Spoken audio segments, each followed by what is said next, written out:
faithfully conveying value, interpreting great books from around the world. Hi, this is Sally's Book Talk. Today I'm going to discuss the book Zeng Guofan's Economic Lessons by historian and best-selling author Zhang Hongji. Now, Zeng Guofan was a key and intricate figure in modern Chinese history. Born in Shuangfeng, Hunan, a small, out-of-the-way village, he passed the imperial exams, worked in Beijing, and quickly climbed to a second-grade official position in just 10 years. When his mother passed away, he went back home to observe mourning. Just then, the Taiping Rebellion was in full swing, and he was tasked with creating the Shang army to quell the uprising. Well, for his success in putting down the rebellion, Zeng Guofan was made Marquis Yi, first class. He was the Qing dynasty's first scholar to earn a military marquis title. Later, his career soared. He became Governor General of Lianjian and Zili, hitting the top official rank. Afterwards, he received the posthumous title Wenjing. As a key figure in the Qing dynasty's decline from its peak, he made significant contributions across politics, military, culture, and economy. So, studying Zeng Guofan is popular. There are tons of books out there on his life, ideas, actions, diaries, personal letters. You name it, it's covered. Yet, this book's author carved out a fresh path, uncovering a blank spot. He sifted through Zeng Guofan's diaries, personal letters, and daily ledgers, gathering bits of info to sketch out his family's financial situation over his lifetime. From a fresh angle, it puts this famous figure into the nitty-gritty of daily life, giving readers a peek into a unique slice of late Qing society. And as Dai, a famous Chinese historian, put it, this book is both Zeng Guofan's personal life story and a slice of late Qing politics and society. It tackles topics like how Qing officials in the capital earned and spent money, how militia pay worked, the rise of shady dealings in late Qing offices, and the gentry's role in society. Zhang Hongji has written about 20 books, like The Hungry Prosperity, Qianlong's Virtues and Sins, and Zeng Guofan, front and side. This book combines two of the author's PhD and postdoc papers. Zeng Guofan, Economic Life as a Capital Official, and Zeng Guofan, the Shang Army and his time as governor. It's been streamlined. Importantly, it shows how the Qing's low pay led to corruption, offering lessons for modern anti-corruption efforts. Next, let's follow the timeline to explore the changes in Zeng Guofan and his family's economic life across 3 periods: his time as a capital official, the Shang Army era, and his governorship. We'll journey back to the large and small yamens of a century ago to uncover the intricate rules of late Qing bureaucracy. Zeng Guofan's family had long resided in Xiangshan, Hunan. As he put it, their background was humble, and this wasn't false modesty. According to the Zeng family genealogy, over 5 or 6 centuries spanning the Yuan, Ming, and Qing dynasties, they hadn't produced a single shu chai, truly typical common folk. In traditional Chinese society, the imperial examination system was the primary path for families to climb the social ladder. So, just how difficult was it for ordinary people to take these exams? Let's consider some data. Take 18,500. Of 2 million candidates taking the county-level exam, only 30,000 became Shenyuan, what we call shuchai. So the pass rate was about 1%, far tougher than today's college entrance exam. As for Jinshi, the highest degree, during Ming and Qing, they constituted roughly 5 per 100,000 of the population. What does that mean? For comparison, today, PhD holders make up about 6% for 10,000 in China, meaning becoming a Jinshi was 10 times harder than earning a PhD now. So for common families, ascending to the gentry class, or beyond, was extremely difficult. Sometimes this required generations, even a dozen or more, working successively. Scholar Zhang Yun, after studying Ming Dynasty cases, concluded, ordinary farming families needed 4 to 5 generations on average, about 130 years, to become official households. This pattern held true for Zeng Guofan and Li Hongjian's families in late Qing. Why was this the case? Simply put, beyond talent and effort, financial means were critical. Funding education and exams, especially provincial and metropolitan levels, required long travel and renting rooms in cities. In novels and plays, phrases like journeying to the capital for exams gloss over costs far beyond ordinary families' means. At the very least, you'd need a well-off family. Back to the Zeng family. They'd long been middle-class peasants, economically. Things only improved slightly with Zeng Guofan's grandfather. When Zeng was born, the family owned about 100 nu of land. In other words, only then could the Zeng family afford to support Tseng and his father on the imperial examination path. So, fortunately, this process went relatively smoothly. After 2 generations and over 40 years of effort, Zeng finally became a jinshi at 27, completing the family's first step upward. Chinese tradition always links exam success with transforming family status. If you think transforming family status is just a metaphor, you're mistaken. In traditional society, messengers bearing good news would literally break down doors and windows with clubs starting from the main entrance. Then accompanying craftsmen would immediately repair the damage. This ritual symbolized that all future repairs for the new master's household would be handled by these craftsmen. This wasn't just for good luck. It publicly announced the master's changed social identity. Traditional Chinese society's core feature was wealth depending on power. Rich commoners without rank remained ordinary people. So even before official appointment, new jinshi immediately joined the gentry class. Though official salaries might be modest, their social impact was enormous. After passing exams, Zeng's return home wasn't just for celebration. His crucial mission was raising capital for his Beijing career, something hard to imagine today.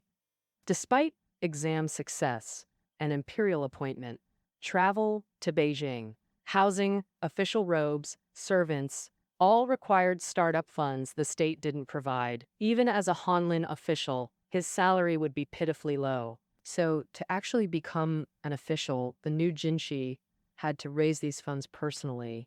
Take Lu Guangdi of the 100 Days Reform Martyrs.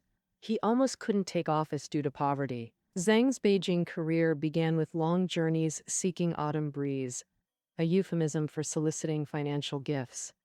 After returning home, he briefly prepared, then traveled extensively, starting with his father-in-law's Oyan family, making 4 trips totaling 1,500 kilometers across half of Hunan. Not only his relatives' homes, he also visited Zeng family ancestral halls across Hunan. During the journey, Zeng Guofan also connected with local officials and visited fellow villagers from Shangshan. And as a newly minted jinshi, he conducted Bai-Kei activities under pretexts like compiling genealogies, making visits, presenting scrolls, hanging plaques, and accepting students. Hosts would, as per custom, treat him to feasts and sightseeing. Most importantly, they gave Zeng Guofan silver and gifts under names like congratulatory money, relationship money, and sedan chair fees. According to the author's calculation, Zeng earned about 1,495.17 taels from this tour. Adding over 500 taels raised on the way to Beijing, his total Bai-Kei income hit 2,000 taels. Of course, these visits weren't cost-free. Clearly, the funds raised weren't enough to support his Beijing career. So he also followed custom by mediating local disputes to earn substantial rewards. Ultimately, he secured the funds needed for Beijing partly through loans. Listeners familiar with Chinese classical novels will recognize poor Hanlin. But just how poor were they? Let's take Zeng Guofan as an example. Qing officials' income had 2 parts: silver taels and food subsidies like lumu, edible rice. After entering Beijing, Zeng held a position of Kongji Pin rank. The total salary included zheng fang of 45 taels, en fam of 45 taels, and lumu of 45 hu of rice, converted to about 119.25 taels yearly. Plus, office expense subsidies totaled around 10 taels annually. Of course, 130 taels yearly might seem huge to common folk. A male servant earned 1 tael monthly, but given Beijing's costs, it was barely enough. Take housing. Beijing officials typically chose residences outside Xuanwu Gate. First, it was convenient for work. Second, it was said to have auspicious energy. Officials rented spacious, dignified homes. They wouldn't live in crowded tenements with commoners. So, generally, proper Sahewan courtyard house was the most popular choice. When Zeng Guofan first arrived in Beijing alone, he didn't rent a courtyard house, but chose Qianfo Manori, near Kaishiku. He rented a side courtyard with 4 rooms there, costing about 33.47 taels annually. But after his wife and children came from Hunan, he upgraded to a courtyard house, doubling rent to 66.95 taels, already half his total income. Later, as his family grew and rank rose, he moved to a large mansion in the inner city where rent exceeded 250 taels. Adding relocation and renovations costing about 100 taels, housing expenses alone exceeded his meager salary. Another huge expense was official attire. Nothing like today's work uniforms. King official robes were extremely complex since imperial audiences demanded formality. They varied by occasion. Court or ceremonial robes, season, fabric, even overcoats had 8 grades by material and fur. Matching hats included court crowns, ceremonial crowns, everyday crowns, travel crowns, reign crowns, all intricate. These clothes were arguably Zheng's most valuable possessions. Yearly costs exceeded 30 taels. As an imperial official, transportation was another major expense. He couldn't walk to work. We imagine high officials majestically riding sedan chairs. Hiring sedan chair bearers alone cost nearly 100 taels yearly, almost matching Zheng's entire income. Though most capital officials opted for economical private carriages. Whether owning or hiring, maintaining horses and drivers still cost about 100 taels annually. Beyond this, Beijing official life required obligatory social expenses like gift contributions and banquet hosting. According to Zheng's records, this exceeded 100 taels yearly. Add daily costs for servants, nutritional gifts for hometown elders, and scholarly hobbies like books, paper, ink, brushes, and inkstones. And with all these expenses, relying solely on salary obviously meant huge deficits. According to Zhang Hongji's calculations, Zeng Guofan had a deficit of 474.56 taels in his first year as an official. Hardly unique, as capital officials' poverty was Qing dynasty common knowledge. The book also cites cases like Lu Guangdi and Li Ximing, all similarly struggling.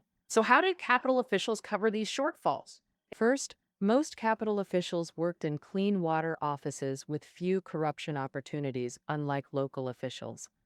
And so besides patronage visits, baike, soliciting gifts, or family support, some taught students or earned renbi fees through calligraphy and painting. Of course, these were only sporadic income supplements. To truly improve finances, 2 main ways existed. First, gifts from provincial officials, known as bingjing, ice tribute, and tanjing, charcoal tribute. Second, official travel, especially as education commissioners or examiners, which brought substantial extra income. When discussing late Qing corruption, the most familiar practice was local officials sending money as bingjing and tanjing. These gifts typically had 4 types: bingjing in summer, tanjing in winter, farewell gifts when leaving the capital, plus tuanbai money for fellow provincials and exam year peers, amounts varying by rank. Governors sent up to 300 taels. Ordinary officials exchanged 8 to 10 taels. As military officials multiplied and local expenses grew, this dropped to 6 taels, with ordinary officials keeping only tanjing. These gifts became vital to capital officials' finances, gradually stabilizing like salaries. Since sums were modest and widespread, people didn't view this as corruption but as income redistribution, balancing capital-provincial gaps. Take Zeng Guofan's Daoquang 21st year income. His salary was just 129.96 taels, but provincial officials' gifts neared 100 taels. For capital officials, especially Hanlin scholars, another key income came triennially. Official postings had 3 grades, the best being Provincial Education Commissioner.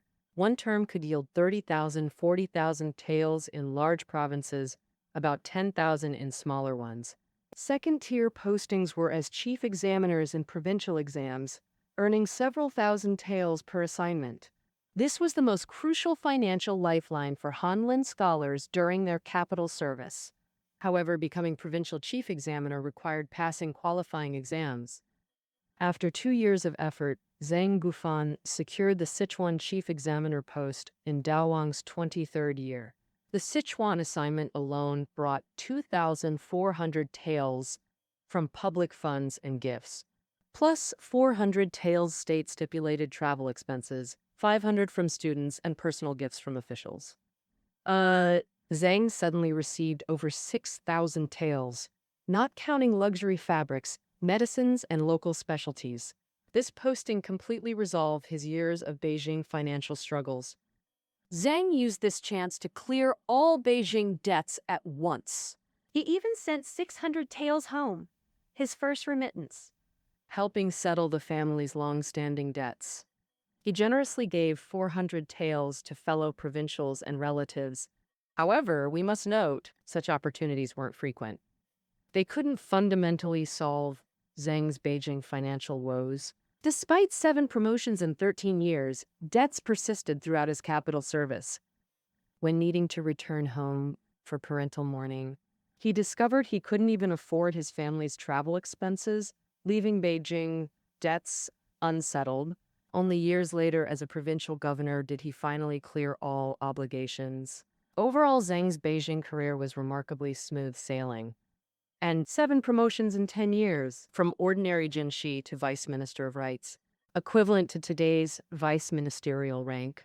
Had he chosen corruption and greed, paths certainly existed, but at 30, Zeng vowed to become a sage and swore never to profit from office.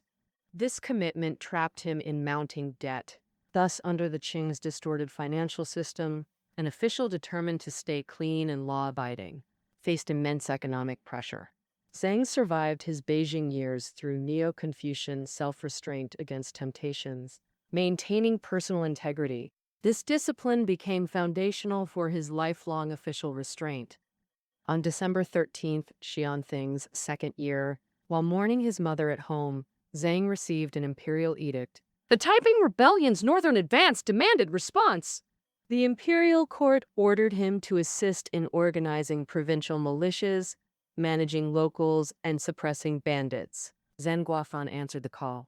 Transitioning from civil service, he founded the Xiang army under militia pretenses. Thus began his 11-year military career. If avoiding corruption during his Beijing years was nearly lip service, then resisting temptation within the notoriously corrupt late Qing military would be his true test. Though not a military man, he'd served as vice minister of war for years. He understood Qing military conditions thoroughly. He believed the Green Standard Army's corruption was terminal, beyond cure. Only by personally training a new, effective force could he succeed. He deemed reforming the Qing's low salary system most crucial. Thus, the Xiang army implemented a high salary policy. Qiang officers received salary silver and office silver. Commanders of 3,000 plus troops got position bonuses. Battalion commanders earned 1,800 taels yearly.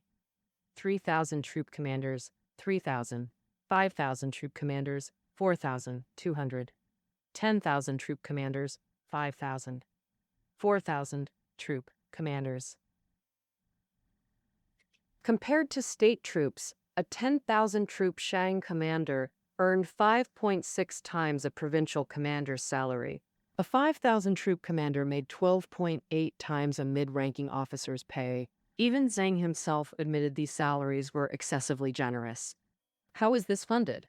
Mainly through coercive levies on wealthy households, or checkpoint-like and taxes along routes. Beyond high salaries, another fiscal feature was the absence of strict accounting or auditing systems. In fact, During the Shang army's early days, Zeng personally reviewed battalion expenditure ledgers, but he soon realized this was impossible without a dedicated audit team. Thus, the Xiang army adopted a full contracting system. Only spending caps were set, e.g. 5,800 taels monthly for 1,000 troops, 58,000 taels for 10,000 troops. Within these limits, officers controlled all funds freely. This created vast gray areas, especially when soldiers died, retired, or were discharged. During transitions, embezzling ghost soldier pay was inevitable, becoming part of officers' income. However, looking at the results, because of such high salary levels, Shang army officers didn't need to deliberately engage in corruption.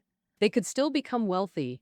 This formed a sharp contrast with the Qing dynasty's regular army. A bizarre phenomenon in late Qing military camps was that soldiers commonly had second jobs, engaging in trade, doing business, farming, or selling crafts.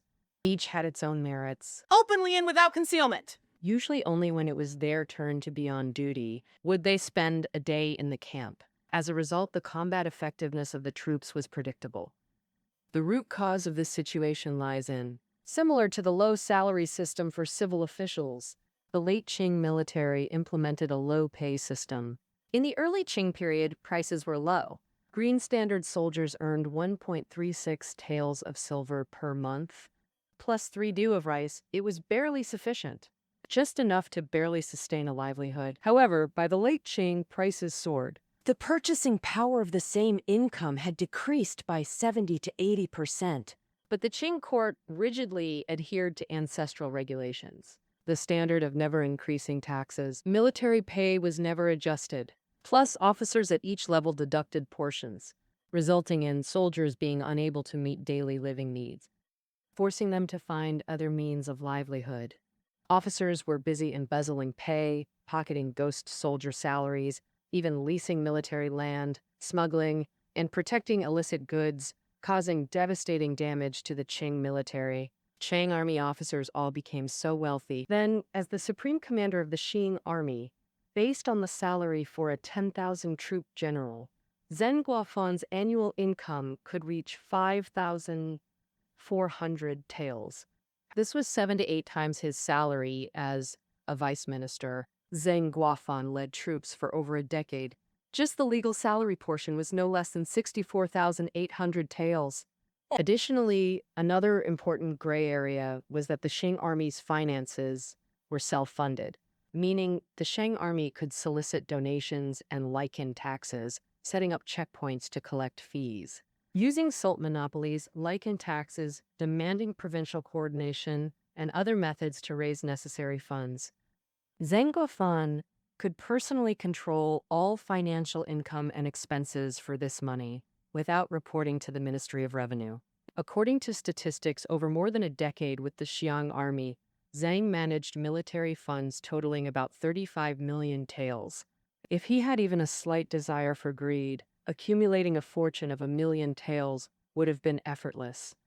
However, in reality, the money Zeng sent home after leading troops was even less than during his time as a capital official. We can't help but ask, where did the commander's salary go? First, as the supreme commander of the Shang army, Zeng Guofan deeply understood the importance of integrity for combat effectiveness. Since he had resolved from the start not to profit from his position, he naturally wouldn't embezzle military funds for personal gain.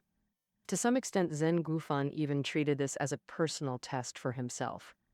Secondly, as the highest commander of the army, if he couldn't lead by example, he couldn't command respect.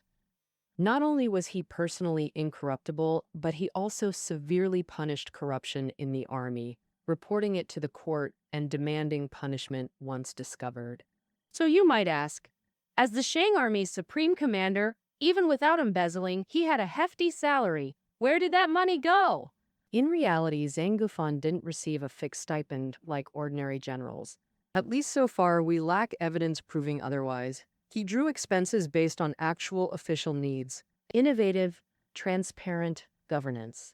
Within the Shang army, he established a dedicated institution, the Silver Money Office, to manage his military expenses, effectively ensuring financial transparency. This Silver Money Office fully realized his vow to devote himself to the nation and regard the ruler as family. He directly used surplus funds for army expenses or local public welfare, never keeping them personally. Though the Shang army achieved great victories, Zeng himself remained an imperial commissioner for militia affairs or a vice minister handling military matters, always lacking formal legitimacy. An early Xianfeng's 7th year, upon receiving his father's obituary, he applied to return home as required, but the emperor unexpectedly approved it, effectively stripping him of military power. The following year became the most painful of Zeng Guofan's life. After deep soul-searching and reflection, when he returned to service, his approach to action underwent a massive shift. In his own words, it was a year of great regret and enlightenment. From then on, Zeng became more flexible and adaptable in officialdom, no longer rigidly clinging to principles. Regarding money and the military, he emphasized balancing leniency and strictness, not demanding others abstain from improper gains, but ensuring he himself didn't take any, retreating to personal integrity as a baseline.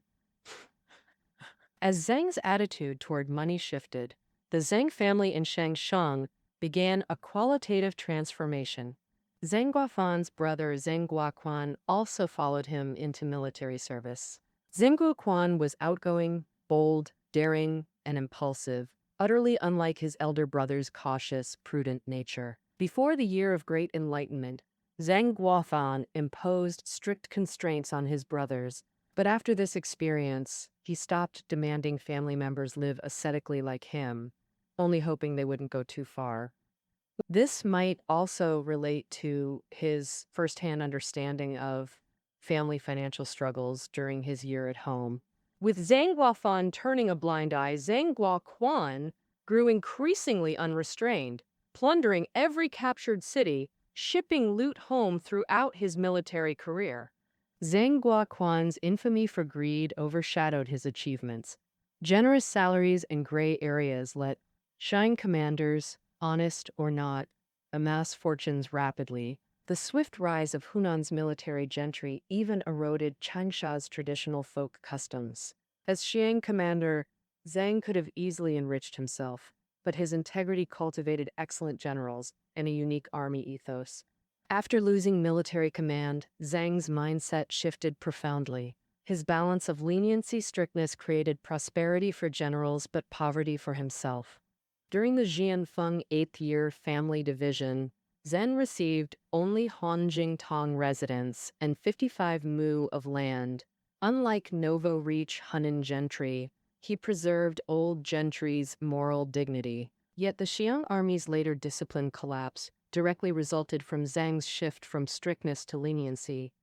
In Xianfeng's 10th year, April 1860, Zeng finally became Governor-General of Lianjiang, a true frontier authority. How much power did a Qing Governor-General actually hold? In short, absolute authority, personnel, military, administrative, financial. With judicial power, they were local emperors over millions. Omnipotent, autocratic, answering only to the throne. The two highest governorships were Lianjiang and Zili. For Xinfeng-era Qing, Lianjiang was arguably more crucial. Its jurisdiction boasted cultural richness, imperial exam success, and abundant talent. Spanning Jiangsu, Anhui, and Jiangsu, China's north-south junction, it held vital military importance. Financially, Jiangsu was the empire's wealth hub, key for grain taxes, river projects, and salt monopolies, all lucrative posts. So, shouldn't such an important role pay well? Yes and no. The truth might surprise you. Qing local officials received only silver stipends, no rice. First rank got 180 taels yearly. Second rank, 155 taels. So, the Qing Empire governor's base salary was 155 taels. In today's terms, if we convert 1 tael to about 200 yuan, Zeng Guofan's monthly salary would equal 2,583 yuan. Of course, you might know about the nourishing integrity silver system started under Emperor Yongjing. Extra allowances for governors based on regional needs. The Governor-General of Liangjiang held exceptionally high status. Their integrity allowance ranked among the highest nationally, reaching 18,000 taels yearly. And, numerically, this was 35 times higher than his salary as a Beijing vice minister. Yet, surprisingly, the Liangjiang governor was a bare commander, meaning the massive office had only one official position. As a regional ruler, the governor's yamen required a large team to function. Discovering essential roles, clerks, servants, and guards. Unbelievably, Qing governors paid these staff personally, a practice inherited from Ming dynasty. In the Ming system, governors were temporary posts, though they became permanent by late Ming. Qing kept their provisional design. The state never updated their temporary assignment status. On one hand, this prevented regional power consolidation, easing transfers. On the other, it minimized central expenses. Only the governor's salary was state-funded. But governors actually covered staff wages plus Green Standard Army training costs. Public works like flood control, disaster relief, poverty aid, even courier horse expenses came from the governor's office. Just hearing these costs shows they dwarfed the governor's salary dozens of times over. So how did governors bridge this income-expense chasm? This introduces another key Qing officialdom term, regulated fees. You might know corrupt fees better, adding, corrupt hints these funds usually lined officials' pockets. Is this really the case? As previously mentioned, running a governor's office solely on the governor's salary was impossible. Even incorruptible Lin Zexu needed regulated fees during his tenure. The essence of regulated fees was tribute from subordinate officials to cover local administrative expenses. The composition of these fees varied regionally. Customs had official fees, grain transport had waterway fees, even sacred sites like Mount Tai and Wudao had their own fees. Taxing rural visitors created village fees. Pre-Opium War Guangdong had earth fees, opium smugglers' bribes to customs and naval officers. These fee amounts weren't fixed. When customs collected surplus taxes beyond state quotas, provinces kept and redistributed them as fees. Beyond regulated fees, corrupt fees had another key component: gift money. As the name implies, gift money was silver officials personally gave governors during festivals. Emperor Yongzheng's integrity allowance system aimed to cover expenses and eliminate fee excuses, initially succeeding, but integrity allowances fell far short of corrupt fees.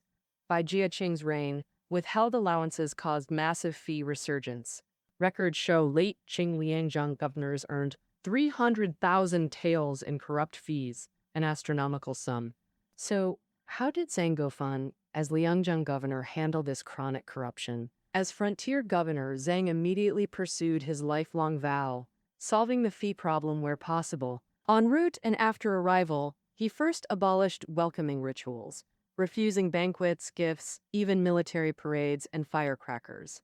When officials sent household supplies, he kept only 7 straw mats and returned everything else. Rough estimates show he lost over 50,000 taels just by assuming office. Zeng Guofan strictly disciplined himself and rigorously managed all staff, advisors, patrol officers, even gatekeepers, laying solid groundwork for his reforms. After Taiping forces withdrew from Liangjiang, Zeng followed Hubei and Hunaan's approach, abolishing corrupt fees and reducing regional taxes. Under Zeng, Shen Baozhen, and Hu Linyi's iron fist policies, this reform, though damaging officials' interests, achieved phased success, aiding post-Taiping economic recovery. Zeng's 12-year governorship can be summed up in one word: clear yet murky. Zhang Zhanli's research calculated this position's total income could exceed 2 million taels. Personally, Zeng lived like a pauper. Simple clothes, ordinary lifestyle, serving guests in earthen bowls, banning lavish banquets, unlike elite households. His home had wooden beds, bamboo furniture. Only 2 maids served the governor's mansion. Female relatives, even his wife, cooked, stoked fires, spun yarn, and wove cloth daily. Yet the governor's office spent astonishing sums. Over 400 staff, with senior advisors earning over 800 taels yearly. Leading public welfare projects, Zeng spent lavishly, also supporting hometown causes. He couldn't escape officialdom's hidden rules. Banquets, gifts, even bribing the Ministry of Revenue 80,000 taels to settle Taiping war expenses. Thus, massive corrupt fees mostly vanished. By Zhang's own calculations, 35,000 taels annual income minus 22,000 expenses left 10,000 plus savings, accumulating significantly over years. Though entitled to keep this wealth, Zhang funded orphanages and distributed it to staff. As he wrote to Zeng Guofan, accumulate no silver for descendants. Ultimately, this highest-ranking frontier governor kept only 10,000 plus taels for retirement. From this perspective, Zeng was truly incorrupt. Though he never sought such reputation, Zeng Guofan feared being labeled incorrupt official throughout his life. He was both pure and murky externally, pure internally. This dual approach fulfilled his youthful vow while accommodating family origins.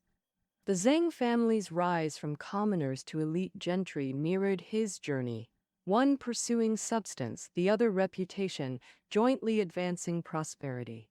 Analyzing Zeng's career reveals the Qing salary system's hashkashi structure. Low salaries weren't unique to Qing, but pre-Ming officials didn't face such income-expense mismatch. Qing's capital-provincial income gap and detached official budgets reached unimaginable extremes.